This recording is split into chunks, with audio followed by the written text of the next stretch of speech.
Madame, Messieurs, chers amis génovéfins, notre pays, comme bon nombre d'autres à travers la planète, est confronté à la propagation du virus Covid-19.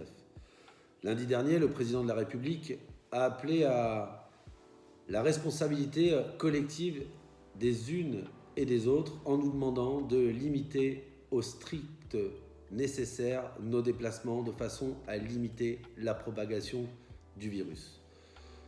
Aujourd'hui, cette consigne, même si elle est observée par le plus grand nombre, et fort heureusement, n'est pas respectée par certains de nos habitants. J'appelle véritablement au respect de ces consignes strictes de limitation des déplacements. C'est important pour notre propre santé, mais également pour la santé des autres. C'est collectivement, mais au travers de nos comportements individuels que nous arriverons à limiter la propagation du virus et faire en sorte aussi que nos personnels soignants dans les hôpitaux puissent se consacrer uniquement à celles et ceux dont l'état de santé nécessite la mobilisation pleine et entière du corps soignant. C'est important.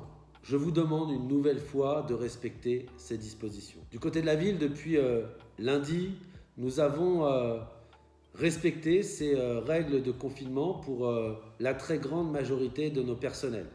Toutefois, il nous faut assurer, dans ces temps particuliers, un service public essentiel, et je pense notamment en direction des personnes retraitées, je pense notamment en direction des personnes fragiles.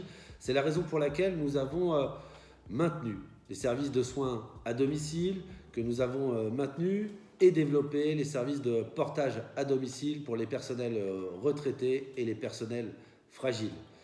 Les services sont mobilisés, alors nous sommes adaptés, nous travaillons au moyen des nouvelles technologies, en développant le télétravail. Nous avons toutefois des astreintes techniques qui nécessitent la mobilisation sur le terrain, et je pense notamment aux missions de propreté, de salubrité publique. Je pense notamment à la mobilisation de notre police municipale aux côtés de la police nationale pour faire respecter les règles de déplacement et leurs limitations. Alors toutefois, la police ne pourra pas tout, et j'en appelle une nouvelle fois à la responsabilité individuelle de chacune et chacun. Ce qui nous est demandé, c'est relativement simple, c'est de rester chez nous. C'est simple, rester chez nous, de façon à limiter les contacts entre les uns et les autres et limiter la propagation du virus Covid-19. Pour la mobilisation des services, nous avons également fait distribuer chez les commerçants les autorisations de sortie pour celles et ceux qui n'ont pas d'imprimante ou la possibilité de pouvoir imprimer ces autorisations chez eux. Nous avons, au travers de la police municipale, fait distribuer dans l'ensemble des commerçants ouverts aujourd'hui ces autorisations.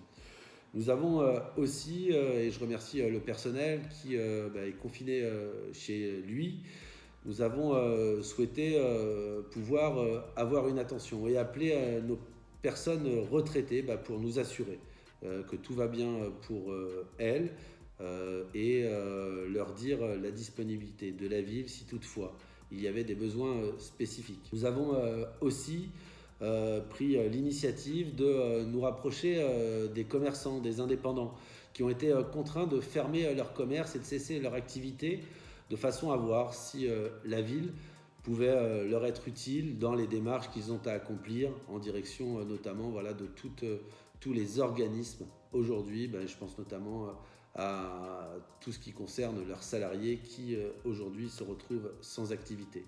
Dans les prochains jours, nous apporterons aussi une aide en direction des familles, puisque, vous le savez, il y a une continuité pédagogique voulue par l'Éducation nationale, et j'ai été sollicité par certaines familles qui ont des difficultés à pouvoir accompagner leurs enfants pour faire leurs devoirs. Nous allons réfléchir et travailler pour mobiliser, je pense notamment à celles et ceux qui font le soutien scolaire dans le cadre de la Sainte-Jeanne Académie, mais également, pourquoi pas, appeler à de nouvelles solidarités Je pense notamment à certains enseignants retraités qui, par le biais des réseaux sociaux, par le biais du numérique, pourront apporter une solidarité vis-à-vis de ces familles.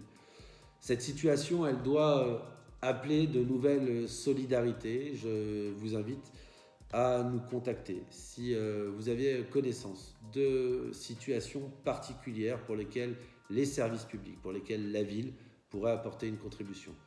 En attendant, je réitère mon appel au respect des règles de limitation des déplacements aux simples besoins essentiels. Je vous remercie de votre attention et vous retrouverez régulièrement sur le site internet de la ville, mais également sur le Facebook de la ville, des informations importantes liées aux nouvelles dispositions prises par l'État dans le cadre de cette situation tout à fait exceptionnelle.